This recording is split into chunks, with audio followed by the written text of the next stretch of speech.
is that the newfangled showers of today are nothing new. Their predecessors date back to the mid-1800s. And one I found on the Isle of Rum had this great canopy over it with 12 different versions of water acrobatics that you could indulge in. There was one called Spray, which had 280 tiny needles of water that jetted at your whole body all the way around when you stood in. And then there was the ordinary shower. And then there was Douche, which was like an apple corer going straight through your head, a solid great ramrod of water. And then there was another really scary one, which was a ramrod up your privates. I mean, really, really scary and strong. And then there was a Sitz, which was a fountain for the same delicate area. And then there was Wave, which when you turned it on, it shot out 20 foot horizontally across the room, the water. Later generations of the shower would be much simpler. But another device evolved during the 19th century, one that few had seen before.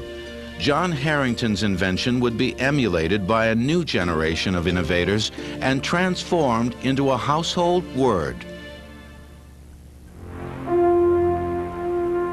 With the first European settlers in New England came the seeds of what was to become the most advanced plumbing industry in the world.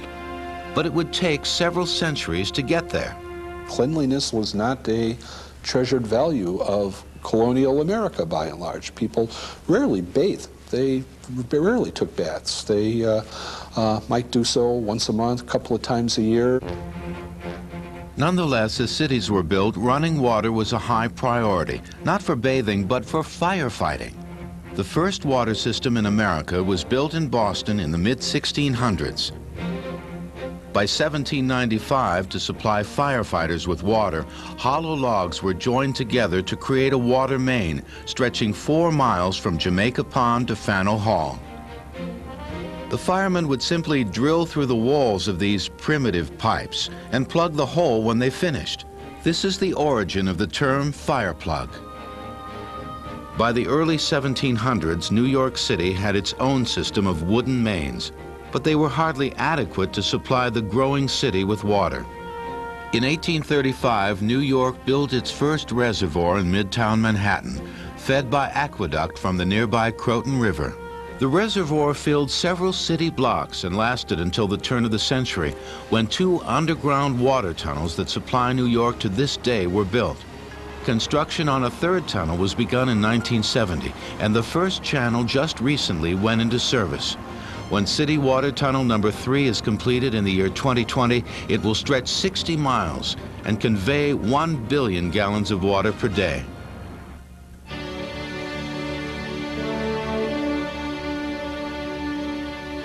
During the early years in America, the great outdoors proved an appealing alternative to the chamber pots from the old country.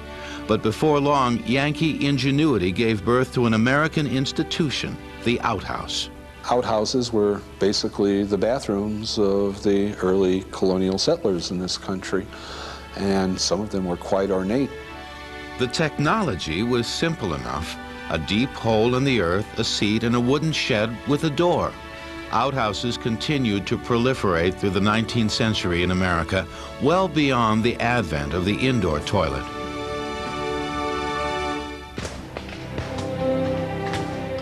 With independence came innovation. Thomas Jefferson devised his own waterless indoor privy at Monticello, a chamber pot connected to the outdoors by a series of pulleys operated by servants. Meanwhile, a new generation of inventors in England had revived John Harrington's bizarre invention, and updated versions of the water closet flooded the British patent offices. American innovators weren't far behind, but the general public was slow to accept such a radical idea. The early water closets were kind of Rube Goldberg contraptions. They were made of metal. They were made with various different parts. These parts did not always fit together well. They left gaps. People enclosed them in wooden cases to make them look like furniture, and waste used to collect in these gaps and ledges and things. So it was very unsanitary, and after a while smelled pretty bad, and they didn't work very well. Compounding the problem was the seemingly insurmountable nuisance of sewer gases leaking into homes. The trap seal had already been invented and was in theory a brilliant solution. A U-shaped section of pipe beneath drains and toilet bowls uses a simple law of physics to create a water seal blocking sewer gases from entering the home. But another law of physics had been overlooked, the principle of venting. What the vent does is allow air to come into the drainage system, so when that water falls, the air goes with it, and it doesn't suck the water out of that trap. Very, very simple. If the vent isn't there, it would be like a gallon jug. When you turn it over, remember that glug, glug, glug that used to happen? That's what your drains would work like. Not very well. Today, venting is a rudimentary part of every plumber's training, but few know how it all began. There is a record in 1874, a plumber whose name is lost to the ages, unless somebody can recover it somewhere along the way, who left a diagram for a house that had been having severe problems with odor inside the house that was duplicated for other homes, and this kind of began the era of what we really can consider to be modern plumbing. Meanwhile, across the Atlantic, the water closet continued to evolve. With improved designs and the increasing availability of running water, the indoor toilet had finally caught on.